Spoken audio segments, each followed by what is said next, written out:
Hello, everybody. This is Dr. Dan Cardellichio. I want to welcome you to Bloomfield Avenue, brand new podcast where the streets come alive. I am the co-host. I am here with my brother in arms, Gerry Linarducci. Gerry, what's going on? Good morning, Dan. Happy New Year to you.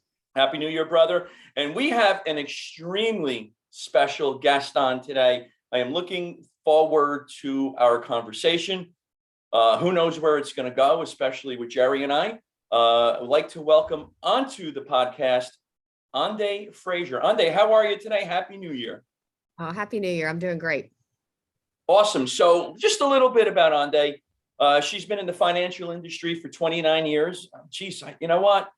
That means we chewed some of the same dirt. I've been practicing for 32 years, specializing in personal finance, wealth building for individuals and business owners.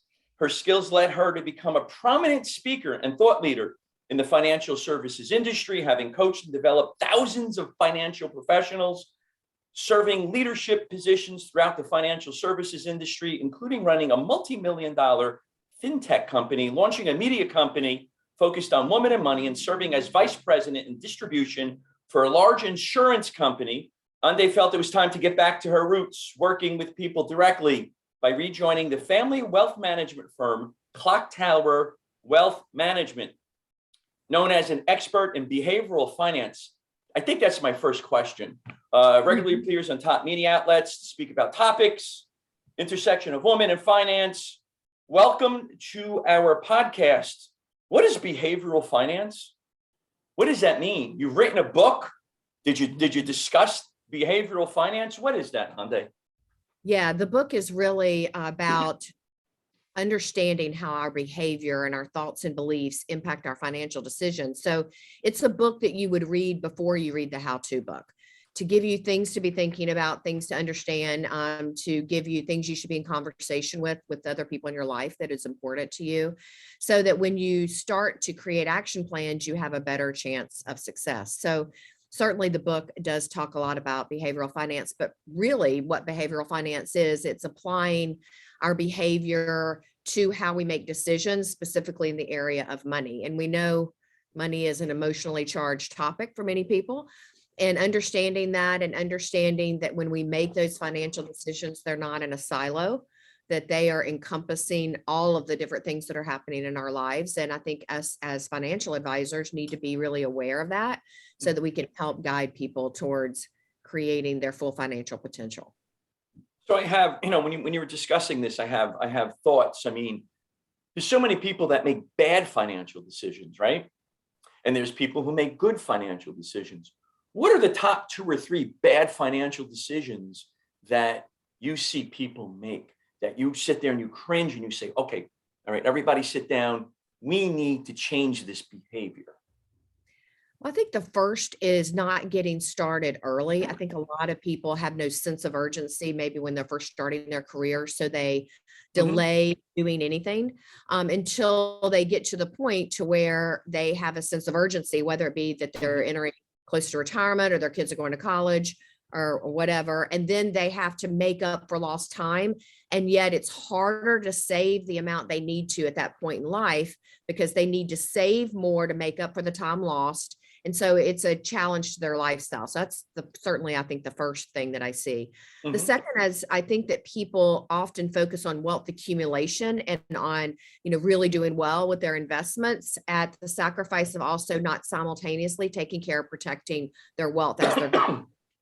And so if you think about it, we're on 2 paths. We're on a wealth accumulation path, but we should also be on a wealth protection path, so that when things happen, as we know that they will in our lives, that we are protecting the wealth that we've already created, and we don't have a devastating event, wipe away all the hard work that we've done thus far. So I think those 2 things that really deter people from, getting the financial success that they want.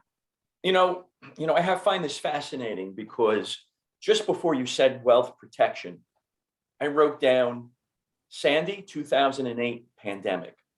And so many of my friends, Gerry and I know a lot of the same people. We grew up in the same area. They're 60 and they're hurting right now because Sandy came along. They may have lost their house, no work, 2008 hits, pandemic hits, I can't go to work, I need to pivot. I may be going back to bartending or something like that, although that's pretty good money sometimes. How do you protect from something like this? Because it can really be something that is so financially devastating, right?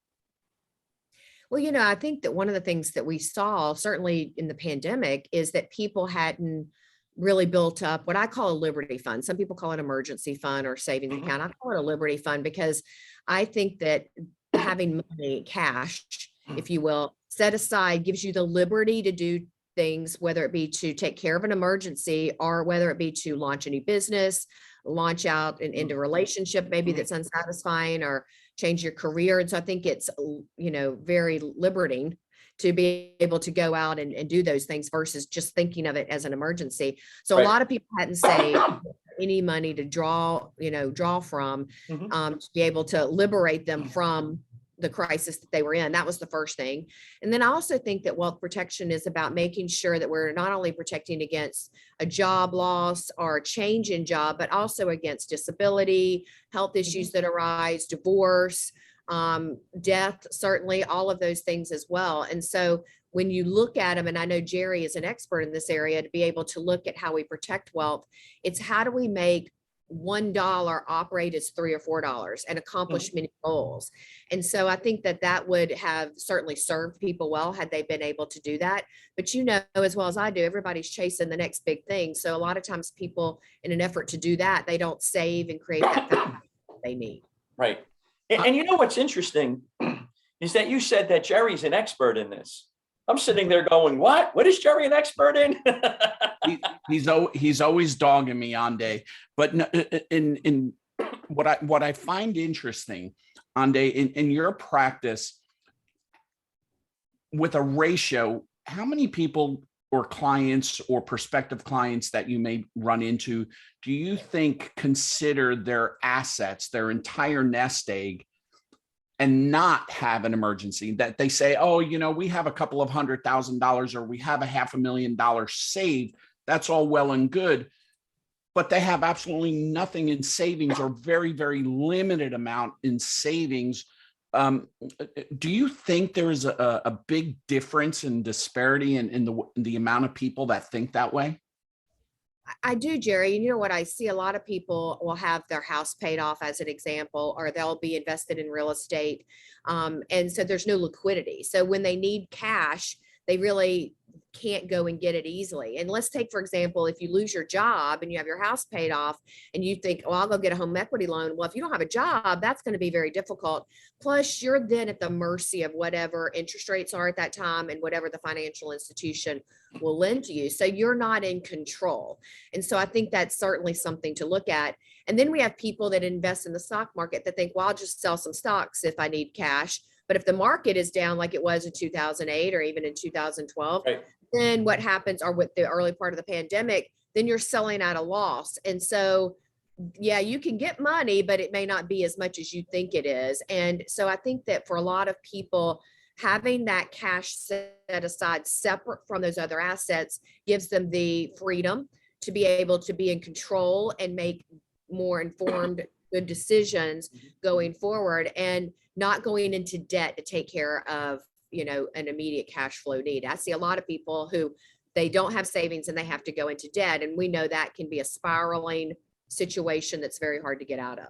Yeah, that infamous death spiral. Once it starts, it's almost impossible to get out. It's it's almost like having another bucket of money, or the old saying, hiding money under your mattress in case of an emergency, right? That was when I was growing up and Dan was growing up. You know, our parents always said, yeah, we're going to stuff money underneath the mattress.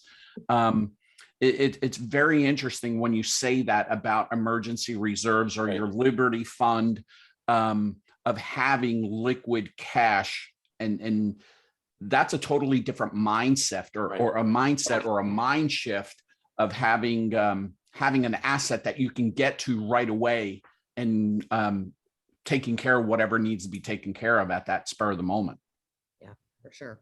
Yeah, that's interesting. And Gerry, just to let you know that when my great grandmother passed in early 80s, there was 25 G's that we found in her mattress.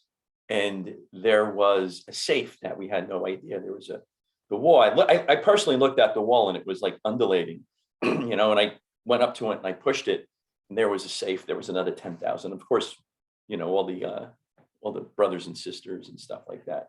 And that sounds like a pretty nice chunk of change today, but imagine what it was worth back in the day when great grandma was around, right? Having 10 G's and 25 G's in a safe and under the mattress. Right. It's one of the things that Ande mentions about the eroding factors or what inflation does to our money when we just keep it in a certain area and don't do anything with it. So I find this fascinating because somebody like me, I had to learn there's that financial literacy, if you will, right? Because I know in the beginning of my career, started to do pretty well. Then all of a sudden, I had this money and I had it in this bank account, right? And it was a dollar amount that one of you had mentioned. And I'm like, oh, wow, look at all this money, and then there was a little downside and then we had to pay some stuff out. And, I got slammed, and then you have to learn. So it's up to you guys, right, to teach individuals, guide them on what to do so that their wealth is protected. Because you mentioned Ande before, control. It seems like when you get into that spiral, you have no control. And I know 3 or 4 of my friends, and of course, I'm not going to mention their names, they're in a spiral right now and they're trying to get out of it. They're willing themselves to get out of it, and they may because they're kind of crazy. But it's very difficult to do that. What are some strategies to stop this downward spiral? Because once it starts, it is very difficult to get out, right? Yeah. And, I can tell you that one of the things that I had to do with a lot of people when the pandemic started is to kind of do a little bit of crisis management. And the first thing is it's really important to get clear about your present position. Where are you right now?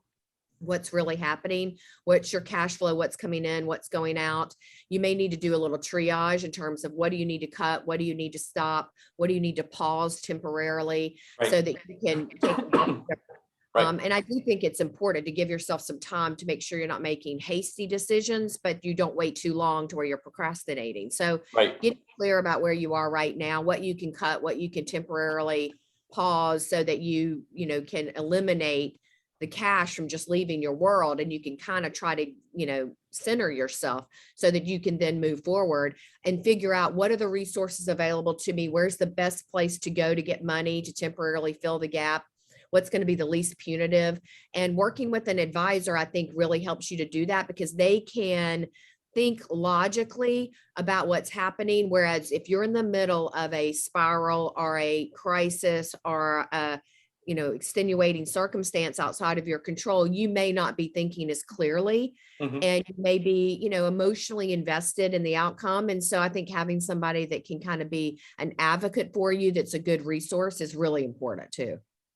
Yeah, I find that to be beneficial because you need, it seems to me that the both of you are sleep doctors. It's what? Like you make it where somebody like me can sleep well at night. Okay. Right? You all, where'd you think I was going with that one, Gerry? I have no idea. First of all, I didn't hear what you said, and I was like, what in the world did he just say? But no, it's like you guys are sleep doctors. It's like there's that protection, and you can go to bed at night, and you all are looking after everybody else's money to make sure that it is protected, right? Absolutely. Ande, when you were mentioning, someone in a death spiral, it almost sounds like people are in a reactive mode versus a proactive mode. And what would you recommend, or how would you recommend someone to stop the death spiral and begin to, because it sounds like what you were saying, you had things all over the place, right? Meaning financial assets, with your cash flow and your debt. How do you work with your clients on helping them put things together? Well, there's a couple of things that I will say about that. The first is even in my book, I talk about 4 A's to kind of decision making or to kind of dealing with a crisis. The first is to really acknowledge where you are, to become aware. The first A is awareness. And so it's important to get present to what are you thinking, what are you feeling, and what are you doing, and who are you being inside of that dilemma or that problem or that opportunity. So getting really aware what's going on in your body, what's going on in your mind, what do you feel in your gut? And then to go back and acknowledge and say, okay, what is it that I said that I wanted to do? What are my values? What are my goals? What is it that I'm trying to achieve? And then if you base decisions based on your values and goals, you're not going to be making decisions based on how the stock market did in any particular day or what your friend told you at the water cooler about the next, real estate development deal you should be a part of. So get acknowledging, what's really important to you and making decisions based on that. And then you can really affirm where you are and you can go forward and then you can take action. But one of the things that, I know that I believe that you still use, Gerry, is the kind of the present position financial model. Yep. And being able to, it's on one clear sheet of paper, you can see everything that you're doing financially. And what's great about that is that's that present position that I was just talking about a minute ago. And so when you're going through those 4 A's and you're thinking about getting to the affirm place where you've affirmed that, yes, I still have my values and goals that I said, yes, where does this decision fit in? We can use that present position and then create simulations or scenarios to see what happens if we do this, what happens if we do that. And then somebody can start to evaluate them in an unbiased way and see how everything works together. And I think that's really important for people to be able to do, is to, take a minute, become aware of what's going on for them and get clear about that. And then acknowledge what they said was important. What are those values and goals? And then go on to the affirm, using their present position, simulating different scenarios to see how those will impact what they said was important. And then they can take action with confidence. And that was very well put. And yes, Ande, I still use the economic model. And here's the reason why, because that model made the difference in my life 20 years ago. Right. So when we as individuals experience something in life that has worked, we normally don't stop using those things. We use them over and over and over again to help us achieve it, whatever it is that we're trying to achieve.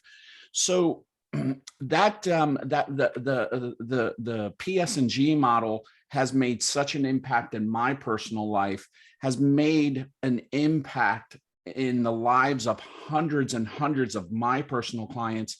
It's very gratifying to know that you and I have that capability of helping others, right? And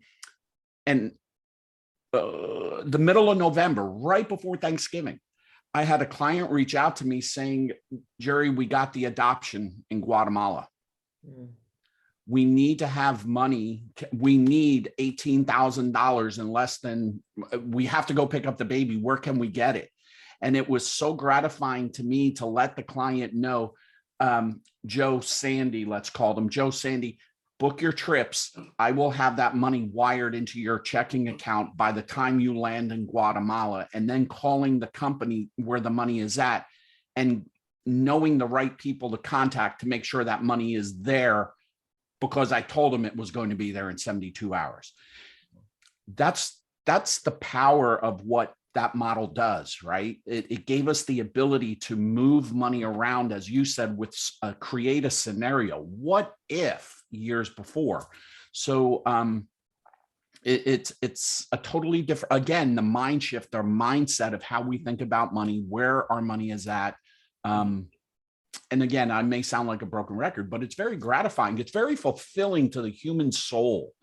And that's what keeps me motivated day after day to go out and help others in what we do.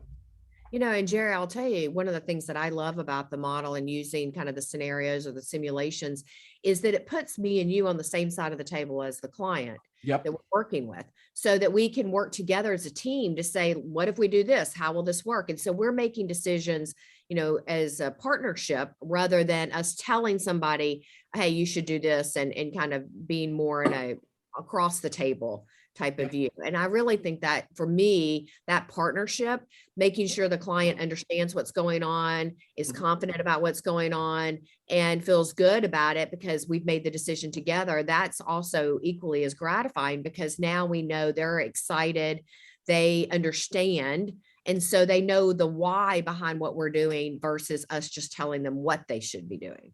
Absolutely. It's almost like we're describing kind of in Dr. Dan's world, a financial X-ray, right? Because Dan's taking these X-rays of patients, and he's pinpointing what is the issue, and then he has discussions with them of saying, hey, let's create a plan of attack, and let's figure out how we're going to fix you over a period of time doing A, B, C, and D. It's almost like we're on the same, all three of us are on the same page, but in different realms. My mind just drew a blank. It's a Monday. I'm sorry, guys. Professions. That's the word that I was looking for. Yeah. So for the listeners out there, right? Because I know they're going to get a ton of views. And for those that are a little bit older, can we stop this downward spiral? I hate to just belabor this point, but in my mind, again, pandemic, the last 10 years, we've been hit hard with different types of things. It's doable, right? Am I right or am I wrong when it comes to this? Absolutely. And I think that for a lot of people, it goes back to their mindset. If they think there's no hope, if they think that all is lost, or they procrastinate. So many people stay in a state of denial, or because the decisions feel paralyzing to them, they don't make any decisions. And that doesn't mean the problem goes away, it just compounds. And so I think that it's important the sooner you can, put on your bootstraps and kind of get ready to face whatever it is and create a plan, know where you are and know how to move forward, and take those small little action steps towards moving forward. That's really what gets you out of it. It's not, pretending like it's not happening. And that it's unfortunate that so many people get stuck in that. Exactly right. I love that you mentioned mindset. It reminds me of my first practice that I've opened, and I didn't get a lot of money. And I think I had 15,000 in a line of credit, and I think I had 15,000 in credit cards. And I said, either I'm going to fail greatly, or I'm going to succeed greatly. But the night before, I remember sitting down and I said to myself, your mindset is off. You're not going to do this. You're going to go bankrupt if you're not honest with yourself. And I had to get out of that denial stage pretty quick, because it was 8 o'clock on a Sunday night and I had a couple of patients coming in about 12 hours. So I really had to change my mindset. And I think, mindset is a lot when it comes to money, right? Absolutely. I think it's a driving force behind every financial decision that somebody makes. What are their beliefs about money? What is their mindset towards their being able to achieve success?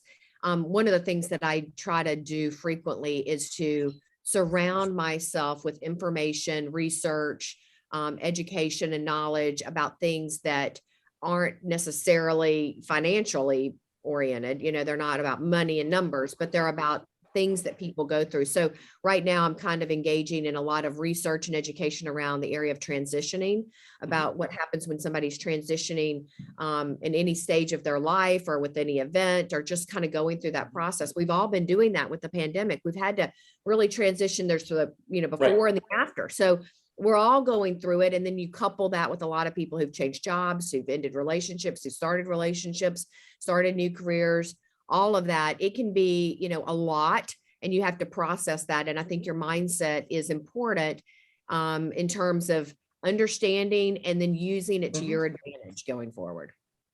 Yeah, that's important because I mean, I know in my personal life, pandemic hit, I was deemed essential, so I can go into work.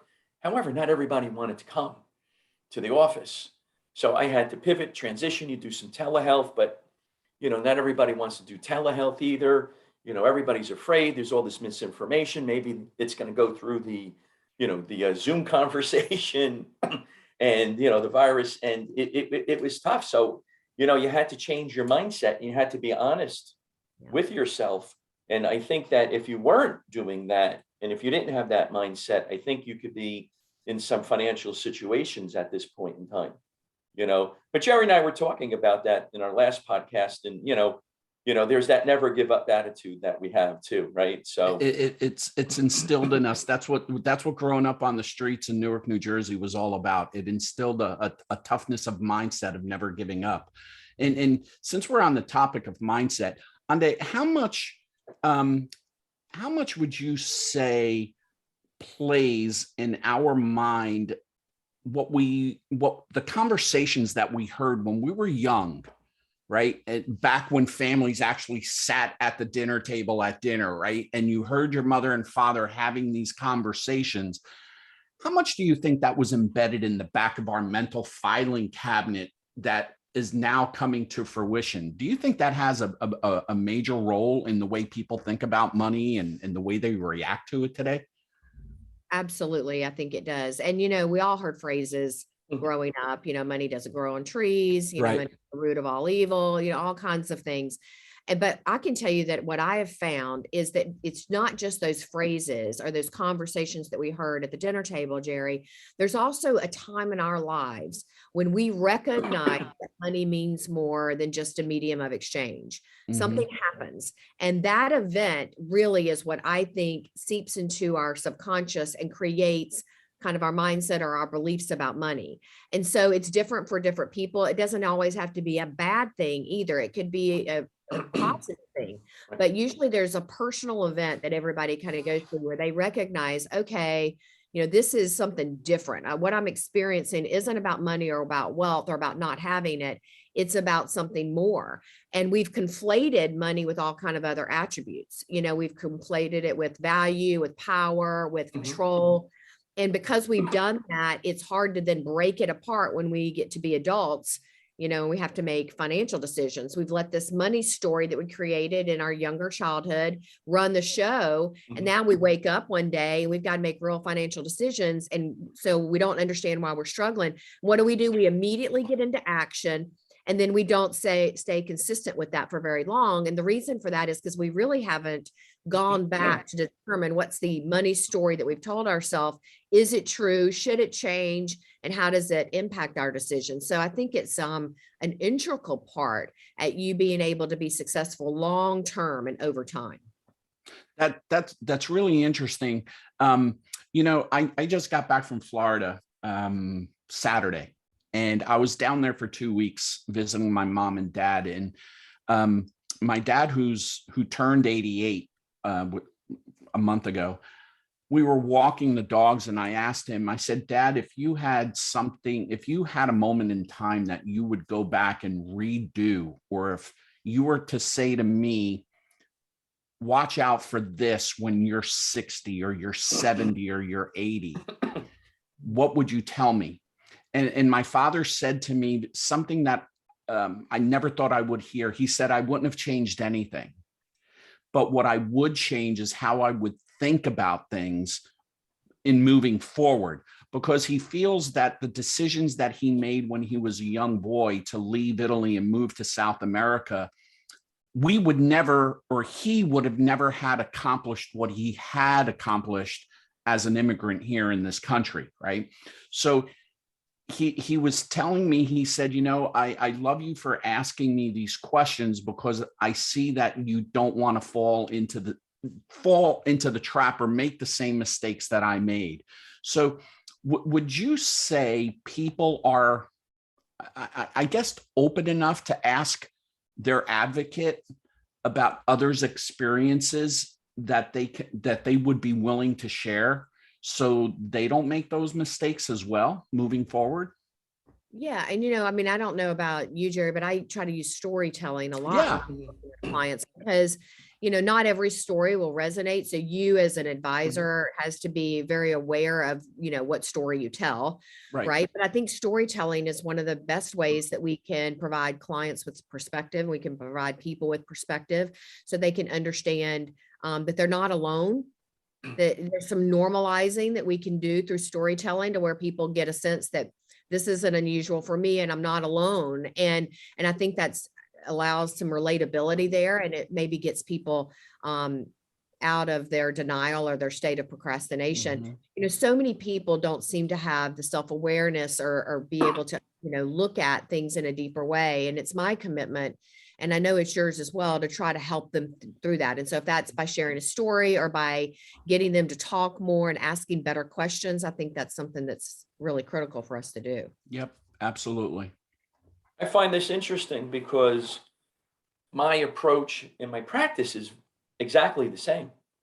I tell stories. Storytelling is powerful. And having a patient ask better questions about their health is equally as important. And I use the same techniques. Last night, I was using the same technique on health on a Sunday. Hold on, I disappeared. Here I am. There we go. Yeah, I use the same technique. And I find it very powerful, and I find it very interesting that, you can be in different professions and use those different techniques. That can Absolutely. be, that can help out. Yeah. So Ande, tell me, the book, what was the motivating force about writing a book? Takes time to write a book. I have a friend of mine who's in Greece right now. Canada, went to Greece, needs to be alone, and they're writing a book. What was this motivating force? Well, at the time, I had been doing a lot of speaking around the behavioral finance area and about, really how I do believe a lot of our financial decision making as adults really starts in childhood and how that impacts people. And so I had a lot of people that said, you should write a book, you should write a book. And after, it got to the point of where it was pretty obvious that that was probably my next step, I decided to do that. But I was very intentional that I didn't want it to be another how-to book. I just felt like there was a lot of those out there, and I wanted to write something that caused people to think and to contemplate. No, if I had an disappear idea for a second, you can just keep Right. talking. I'll come right back up. Turn into a cat. I think we'll be all right. But I'm already thinking about my next book. I know Gerry's just written a book as well. It is very time consuming. And even though I have an outline, I know what I want to do. I think I may wait another, maybe another year, we'll see, before I start writing it, just to try to catch up, because I, like everybody else, have gone through a lot of transition during the pandemic, and want to make sure that I'm processing that and not just plowing forward like I usually do. So it is a lot of work. Gerry, I know you just experienced that as well. I'm sure you had the same feelings about it. Absolutely. It came to a point where I was almost overwhelmed, and it consumed me, because it was like every time I thought of something, I would write something down or put it in my notes on my phone, to go back and redo something. Or it is very, very consuming, time consuming. I would even go as far as say it's mentally draining sometimes. Because you could be watching the Alabama-Georgia national championship game tonight, and all of a sudden something pops into your head out of the clear blue, and it's like, I got to go write this down so I can go back and re-edit or whatever the case may be, right? So it's but I as well just I'm thinking about penning book number 2 probably next year as well. So yeah, I've set a goal, and it's going to be on a day-by-day process. Right. Well, I really wanted to kind of start to create not a series, but Yeah. Build on the first book. So the first book is actually divided into 2 parts. The first part is around understanding your values and your goals and how those are important before you take action, and making sure they're all anchored together, your beliefs about money, your childhood, and how to be an adult. And then the second part of the book kind of delves into things that may be specific around certain areas of your life. It's not a how-to book, but it does start to tap into some of the things you should be thinking about, depending on where you are in your life. And so what my next book is going to be about is around families, because I do think that I see a lot of familial patterns starting to emerge where families develop these patterns around money that extend to multiple generations. And we have so many things that are changing between generations, and what's the impact of that, and how does that impact not only a family, but if a family has a business together as well. And so I'm kind of doing a lot of research around that, and doing a lot more storytelling, because there's some great stories that I think, to the point, can really drive home what we're trying to say there. So I'm still writing blogs and doing that. I'm writing an article for a magazine every quarter. And so I keep busy with my writing, but a book is a whole different animal for sure. Yeah, absolutely. That's a great topic that I call it the generational wealth, right? It's I find it very, very fascinating on how certain families across this country maintain that level of generation after generation after generation of being financially successful. And yeah, I find that topic very, very interesting as well.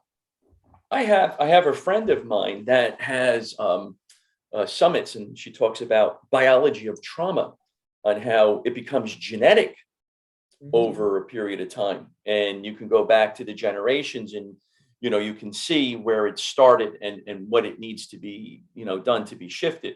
Now, Gerry knows my father. I mean, once again, there's these immigrants, they didn't have a ton of money, but he was kind of like the original Tony Robbins, where he was like, just go get it, take the bull by the horns type of a thing. He didn't know how to do it, but that was his thought process, so I was always motivated to learn about money. And I took a ton of lumps during that time. My wife grew up equally in the same financial situation, and she likes to spend money, so we have that friction where don't spend, invest, do this. And she's like, no, we need this. And so what happens, now that I'm thinking about that, what happens if you have two individuals? Ande's smiling at this one, because I bet you both of you get this all the time. When everybody's on a different page when it comes to this, how do you get somebody to be on the same page? Well, I'll speak for couples first, because I find it most often that there are, two different people in, certainly two different people in a marriage, but there's usually a spender and usually a saver. Sometimes you find where they're both spenders or both savers, and those have their own issues. But I think where I see a lot more is one of each. And it's always, it's not necessarily gender specific, by the way, either. And so that can create some conflict. It can create some, opportunities to do some things and think about things differently. And so you've got that in a couple. And then in a family, what I found to be fascinating, because I've been doing a lot of research around families, is siblings will create very different money stories, even though they grew up in the same environment. Right. So mom and dad, let's say mom and dad were really great savers and they didn't really spend a lot of money and they were good stewards of their money. You'll find the siblings will create different money stories. One will save because they saw that it was something their mom and dad did. The other one will spend because they'll say, we never could spend money. I never had those things when I was growing up. They never would, they were so focused on being frugal that I never had anything. And so when they get money, they want to spend it. And so it's very interesting to see how these patterns kind of emerge. And so if you have a couple that's a spender and a saver, the kids are, kind of left to fend for their own selves there, because they're seeing, one person may be more conscious about money, more thoughtful about it, while the other person is spending. And it can create a lot of problems. Most of the reason that people get divorced has to do with financial reasons. Financial reasons and maybe infidelity are probably the two top ones. Right. But it can create a lot of challenges. And then when you're going through the divorce process, as we all know, you've got the money becomes the precipitous factor in terms of trying to get back at the other partner or get what's rightfully theirs. And so it continues on through the divorce and thereafter. So it's a really charged topic for a lot of couples. It is. What got you into looking at finances this way? Because the financial advisors that I've had, I mean, we didn't discuss any of this stuff, mindset, and let's look at, I'm studying families and what can I do to break this pattern to help somebody out? What was that in your life that made you look at this? Well, I grew up, in the South. And at the time when I was growing up, my dad was a Southern Baptist minister and my mom was not working. And so, we didn't have a lot of financial resources at the time. Mhm. Lived in a very modest lifestyle. And I just started to notice, especially in a small town, how the people that had money and the people that didn't, how, there was a lot of treatment of those people that was different. And what Right. really resonated with me, it was that why should the amount of money that somebody has be the determining factor on whether they're worthwhile enough to be your friend or to date or to interact with? We make these decisions about people. We see people that have money and we make assumptions about them, that they Right. got lucky, that they married the right person, or that they're a gold digger or whatever. Or we see people that don't have money, we assume that they're lazy or that they're Mhm. simple or just not as smart as we are. And we start to make these judgments. And what happens when we start to judge others is we're also judging ourselves, because we're placing ourselves either Right. below or above somebody else. And these judgments can start to eat away at our ability to have the right frame of mind when it comes to our own personal financial decisions. So Mhm. I think it was growing up and seeing that and questioning that. And then when I got into the financial business, I started to see very early on how so much other stuff was actually influencing whether they would take action, whether Mhm. they would stay consistent with it, who was influencing them, what they were listening to. And I thought that was really fascinating. And so I started to look into what's the cause of that. And that's what led me to the behavioral finance. So I've been studying this for my entire career. And it's even more prevalent today as it was 29 years ago when I started, for sure. Mhm. Right. Thank you for your personal share because I find this fascinating as well. I look at this, I look at health in the same way. I went through my own personal health journey that led me to where I am. And I looked at, what my father did, what my grandfather did, what my great grandfather did. And sometimes they make some good decisions, bad decisions, but I needed to make some better decisions and ask those better questions to have better health. No doubt. Absolutely. Absolutely. So, how did you guys meet? Whew, I don't know.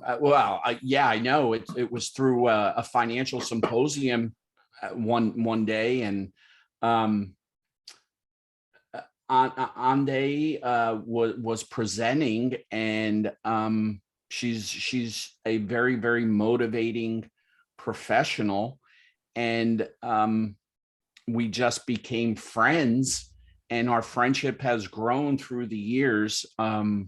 And then we've seen each other 2 or 3 times a year at different financial conferences and financial seminars. And I think one thing that we all have to remember is growth. We need to grow.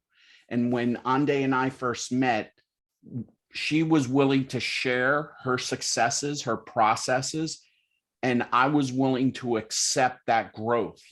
And because I accepted that growth, I believe our friendship got tighter and tighter and tighter every time we saw one another, to now where we're just good friends that we see each other maybe once a year now.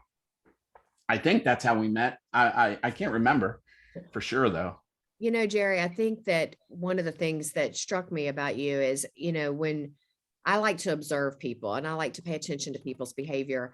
And whenever I was around you, you have an energy that's very contagious. You have a very positive outlook. And so many people are so pessimistic in so many areas of their life that it's such a joy to be around somebody that has such a positive outlook, that is friendly and open. And, I've learned as much from you as I think that you probably have from me through the years. And so I think that that is really an attractive feature, to be around people that, love life and are willing to embrace it and embrace, learning and sharing and being around other people. And that's not as common these days as you might think it is. So when you find somebody that's really special that does that, you want to be around them and you want to have them in your circle of influence, for sure. Yeah. Well, thank you so much. I appreciate that compliment. And I didn't even pay her to say that, to be honest with you. course. Ande, we'll talk. He pays me a couple of bucks to be his friend. So just to let you know, maybe you can get a little bit or increase it just a little bit more. So, we'll talk about that offline. We're almost done here. So who's winning the game tonight? Well, of course I want Georgia to win, but we were talking a little bit before we started the podcast. And I think at this point, it's certainly a mountain that we have to climb as Georgia fans to beat Bama. They're kind of a rivalry that we've had. And I'm still certainly dealing with the trauma of losing the national championship many years ago. So I'm all for Georgia, but I'm a diehard Bulldog fan, win or lose. And so we have a great team. And I think that I'm really excited about being able to support all of the young men that are playing tonight, because they've worked so hard to get where they are, whether you're a Bama fan or a Georgia fan. Those young men are doing the best that they can in their work. And so I'm really championing all the people that are involved and looking forward to a great and exciting game. Yeah, I'll be at the hockey rink tonight watching it. So my son has practice at 8:45 tonight. So I'll be at the hockey rink and I'll be finishing up the game there. Gerry, any final parting thoughts today? No, I just I just want to say thank you, Ande. It's you never cease to amaze. Again, I've taken a handful of notes. I heard things today. I've seen you speak many times, and I've heard things today that I never heard before. So for me, the 45, 50 minutes have been very, very well invested. I want to thank you for impacting my life. During the pandemic, I reached out to people as much as I could, and there were people that I forgot. And as we were going through this today, you were one of those people. And I want to apologize, but I want you to really, really know how much you have impacted not only my life, but Jennifer's life and my family's life. I want you to really, really know that. And I think people need to let others be aware of when that happens, because then we can almost all get along and be better people. Bottom line. Thank you so much. It's great. Ande, I want to say thank you also. It's an honor and a pleasure to meet you, and you can definitely see, and you have a presence that you are a person of influence, and you know exactly what you're doing. And I have 5 pages of notes that I have taken that you have displayed upon me, and I hope that we can speak again in the future, and perhaps in 3 or 4 months have you back on. Let's take a look at where the economy is and let's see what's going on and give some clinical pearls. As I say, we like to motivate, we like to educate, and we love to inspire people. So Ande, where can people contact you? Absolutely. Well, the best place is to just go to probably my website, andefrazier.com. You can read a little bit about me. I have a blog that I put out there. I'm on all the social media. You can follow me on Facebook or Instagram. I haven't been posting that much in the last year. I kind of felt like Facebook got a little toxic there for a while, and I just felt like I needed to take a break. So I'll go on and look at it, but I haven't been posting there as much. But certainly at my website is probably the easiest place to go. And then you can follow me on social as well. And feel free to reach out. You can DM me or send me a message or email me or call me. I'm very approachable and love to hear from people about what's important to them and to dialogue. So would love to hear from any of you. And they can purchase the book on your website also. Yeah, or at Amazon. Any major bookseller has the book as well. So Amazon, Barnes and Noble, all the Apple books. I guess Borders is gone, but any of the major booksellers that are out there these days for sure. Financially Free, 11 conversations people need to have with yourself about life, money, and worth. Ande, it's been a pleasure to meet you. Thank you very much for coming on. Thank you. Gerry, always a pleasure to see you. Likewise. Can't wait to do the next one. Absolutely. And I want to thank everybody for listening. Please reach out to Ande. You can see that she's influential. You can see that she knows exactly what she's doing. And I think it would be a great idea to at least have that conversation. As she said, she's approachable, and just to see, where you are, and perhaps she can help you out. So I want to thank everybody for listening. Thank you again, Ande. Until the next time, live your best life. Thank you.